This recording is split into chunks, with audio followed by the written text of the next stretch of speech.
More than 7,000 Horry County property owners appealed their property tax notices. I'm Aisha Khan in Conway, and I'll tell you just how many showed up at tonight's public hearing coming up. Plus, with fewer troopers on the road, CY, the South Carolina Public Safety Chief says we need more, even though the state has had historically fewer road deaths this year. And Cyber Monday, it's just about over tonight, though. See how online sales have done so far this year compared to last. Live from the WBTW News Center, this is News 13 at 11. Coverage you can count on. Good evening to you, and thank you for joining us. I'm Bob Juback. And I'm Wendy Redmond. Tonight's coverage you can count on begins with some of your property taxes. And since 6, a meeting wrapped up where Horry County administrators and citizens talked about just that. More than 7,000 property owners have appealed their recent property tax assessments. New at 11, News 13's Aisha Khan was at tonight's meeting, and she joins you right now live with your top story at 11. Aisha. Well, Bob, the county assessor's office is still getting these letters of appeal, and with thousands making that request, only a few people turned out at tonight's public hearing. The meeting was meant to explain how the appeal process works, and if you miss the fast approaching deadline, you'll be out of luck. Hardly anyone came to this public hearing, meant to help Horry County property owners understand what this tax reassessment notice really means, and those who did show up came with some puzzling concerns. I was just really surprised to see that it had gone up about 30%, feeling that my house is probably worth what I paid for it 6 years ago and maybe even less. So I was actually surprised to see that it had gone up. County Assessor Rendell Mincy says that's exactly what property owners who think their tax bill is unfair should be questioning. Look around them, see if properties have been selling recently and what they've been selling for, and how they're compared to the values that we've got placed on their properties. Reassessment really just means a periodic reset, mainly to adjust taxable values to a changing market. Some owners who argue that their property is well below what the county says it is have already made their case and sent in their appeal. Appeal the 15% taxable value on my properties. The reason I'm appealing it, first, I don't think it's right. But the second, I want to get in here and make sure the assessor told me that would be a cap. If I appealed, I didn't want them coming back in and say, no, we're wrong. Your properties are 2 or 3 times higher than what we said it was. Even when you appeal your assessment, there's still a certain percentage of taxes you'll have to pay during the process. They need to pay either their existing tax bill before January the 15th, which is when the penalty begins, or they need to request an 80% bill from us, and we'll be glad to get that for them. Now, if you missed tonight's meeting, we have information on our website at scnow.com on how the appeal process really works. You have until December 31st to file that appeal. Now, if you missed that deadline, the assessor's office will still take your request, but not for this tax year, and keep it for review for the next tax year. Live in the studio tonight, Aisha Khan, News 13. Wendy. Thank you, Aisha. And it's not just Horry County. For example, property taxes were a hot topic of conversation, as you may remember, in Florence just a couple of months ago. Yeah, in September, City Council passed 2 ordinances that said taxpayers, though, won't see a $4 million increase. And that increase was expected, but it was shot down because of rising property values in the county. So the increase now in the city only 1.8%. So that means in the city of Florence, you'll pay an extra $180 per year on your $100,000 home. One thing that's probably generating a good bit of tax money right now is holiday shopping. Well, and today was the big online shopping day called, of course, Cyber Monday. Many of the big chains offered nice perks like free shipping and big discounts to get you to buy online. Of course, the final numbers aren't in yet, but look for this to be the biggest Cyber Monday yet. They have another opportunity to get really good prices and values on products and services from the comfort of their home, which is something relatively new. Until the last couple of years, they didn't have that option. And well, it's all but certain that this Cyber Monday will set a record. Black Friday numbers all look pretty good. One preliminary stat shows the numbers of shoppers up more than 8.5% from last year, and they spent about 6.5% more. Many of the figures come from the big chains, but some local small business people tell us that they did pretty well too. We're not a big box chain, but we did have several customers, who avoid the mall and all that goes with it on Black Friday. They avoid it and come here and did a lot of their Christmas shopping. Those preliminary stats show that about 2 out of every 3 Americans did some sort of holiday shopping over the Thanksgiving holiday weekend. Well, Robeson County has a new interim county manager tonight. Since 6, the county commissioners named Ricky Harris as temporary manager. He replaces Ken Windley, who is retiring from the position. Harris is an assistant manager and has worked for the city, or the county rather, for nearly 8 years. Well, that's new, and something new is on the way for North Myrtle Beach as Santee Cooper will install a new wind turbine. It's going to do so at the Cherry Grove Oceanfront Park, and this is all part of Santee Cooper's Green Power Renewable Energy program. This SkyStream turbine is 2.4 kilowatts, and it will also be used as an educational project for wind energy. Again, all of this is going to go on tomorrow afternoon at 3 o'clock. Horry County Police say they have a killer in custody tonight. They say John Scott and Johnny Calder got into an argument in Little River on Saturday night. That argument reportedly escalated outside of a store on Highway 17, and Scott hit Calder, knocking him out. Police say Scott left the scene, but then came back, cut Calder's throat, killed him, and stole Calder's cigarettes. He's charged with murder. Jeffrey Landacre is charged as an accessory. Police say he knew Scott was going to kill Calder and did nothing to stop it. This is Landacre's third arrest this year. He's in jail, held on a $50,000 bond. Bond has not been set for Scott. Florence police continue to look for whoever shot a man over the weekend. That happened near Sumter Street in Florence just after 1 o'clock early Saturday morning. Police say that a 19-year-old man who had been in a stolen car was shot and wounded. The victim was found on the ground there at 401 West Sumter near the car. So far, though, no arrest. 2 wrecks killed 2 people in our area over the Thanksgiving weekend. One was a pedestrian who was hit and killed in Sumter on Thursday night. The other, a Tabor City woman who died in a single car wreck on Saturday morning near Loris. Well, those were the only 2 road deaths we know of in the entire state over the holiday weekend, and that's the fewest over Thanksgiving weekend in at least 47 years. The state is on its way to a historically low number of fatalities this year, but the Highway Patrol says it still needs more troopers to make your roads even safer. News 13's Robert Kittle takes a closer look, new at 11. If you've ever been stuck in traffic because of a wreck, you can expect those waits to get even longer in South Carolina.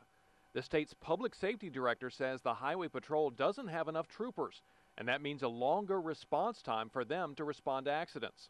The longer it takes for that trooper to get there, the longer it takes for that tow truck to get there and start working on removing that accident from the accident scene or collision scene, then, you know, traffic's going to be backed up that much further, and then we end up having secondary accidents. The patrol has been losing troopers to retirement and other jobs at the same time the state's population has been growing. That means some rural counties might have just 1 trooper patrolling the roads. At the same time, though, the state's highway fatality rate has gone down the last 3 years. We're on pace to have fewer than 800 deaths for the first time since 1982. So does the patrol really need more troopers? Is 750 fatalities acceptable? And I don't think it is. And I think that, again, obviously with more troopers on the road, we believe that we can, you know, put a further decrease in that number. He's asking lawmakers for what's called an attrition class of about 50 new troopers next year. That won't even make up for the 60 the state has lost to attrition, but it would keep the numbers from sinking even lower. But with an extremely tight budget next year, he doesn't know how likely it is he'll get more troopers, which means you can expect to sit in traffic even longer next year. In Columbia, Rob Kittle, News 13. Well, the state's overall road death number is down 14% this year. Our part of the state gets a lot of credit for that. Fatalities are down 20% in the PD and down 34% in Horry and Georgetown counties. There are likely a number of reasons for this, but Director Keel argues one big reason is increased trooper focus on DUI, speeding, and people not wearing seat belts. We'll take a look at these stats on the number of troopers in South Carolina. Based on state population, the number of vehicles, and the number of drivers, South Carolina should have about 1,100 state troopers. In December of 2008, it had 978 troopers. Today, it has only 815. If you're around Hartsville or McBee tomorrow afternoon, you'll likely hear something very loud. Progress Energy will test its sirens at the Robinson nuclear plant. Robinson plans to blow the sirens from 2 until 5 tomorrow afternoon, and you'll hear them within a 10-mile radius of that plant. And the sirens will last a lot longer than usual, perhaps for a full 3 minutes. But it's just an annual test. Don't be alarmed. It is not an emergency. South Carolina Lieutenant Governor Andre Bauer will be in Horry County tomorrow with a load of blankets. It's a part of his Blanket Blitz program that he runs through his Palmetto Tomorrow Foundation, and it gives blankets basically to underprivileged older South Carolinians. Among his stops, one tomorrow afternoon at 2:30 at the M.L. Brown Building in Conway. That's where he'll give 50 blankets to the Horry County Police Department. Then the police will distribute the blankets to people who they see who may need them to stay warm. Covering your news from the Carolinas tonight, authorities investigate an inmate who was stabbed to death. It happened yesterday at Lieber Correctional Institution, which is a maximum security prison in Ridgeville. That's about 45 minutes northwest of Charleston. Authorities say someone stabbed Dannon Johnson inside a dorm. He was 39, from the Charleston area, and was serving a life sentence for armed robbery.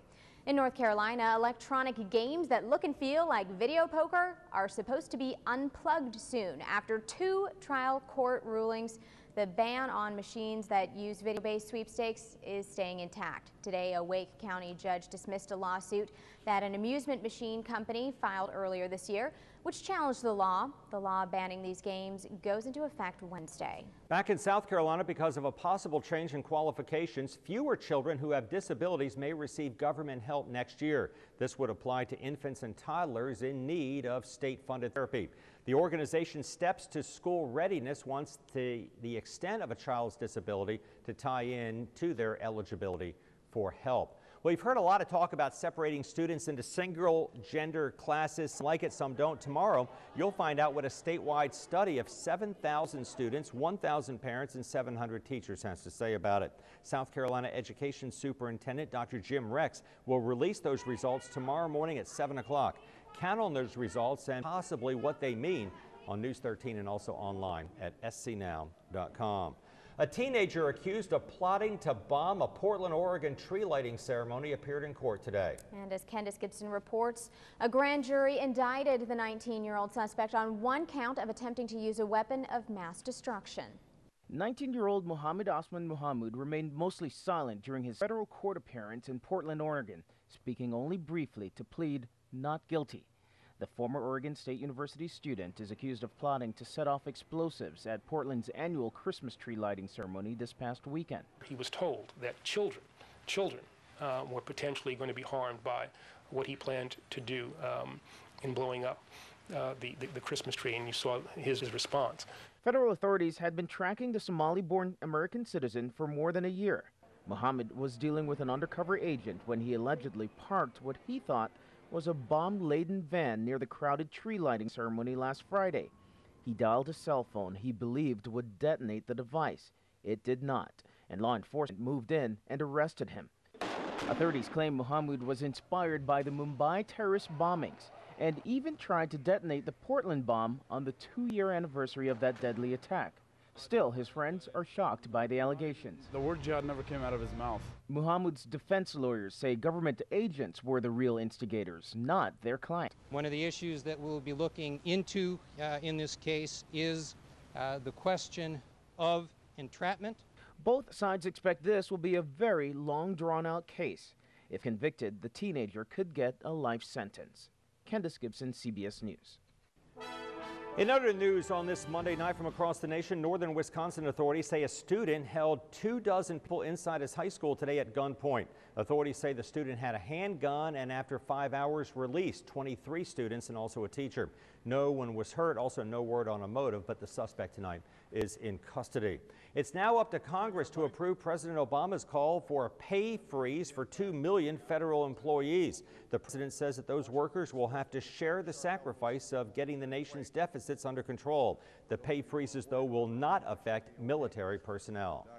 Getting back to shopping, more than 90% of all retailers offered Cyber Monday deals today. Already, online shopping is up a lot from last year. On Thanksgiving Day, it was up a whopping 28%. Friday, up 9%.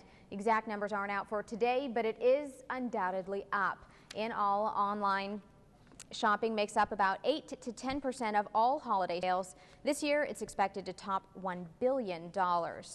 And soap opera fans, you can rest assured that one of your favorites will be on a few more years. The Young and the Restless was picked up for 3 more years. The show started back in 1973. Of course, you can watch the top-rated daytime drama right here on WBTW at 12:30 every weekday. Well, for some of you, it got warmer after the sun went down.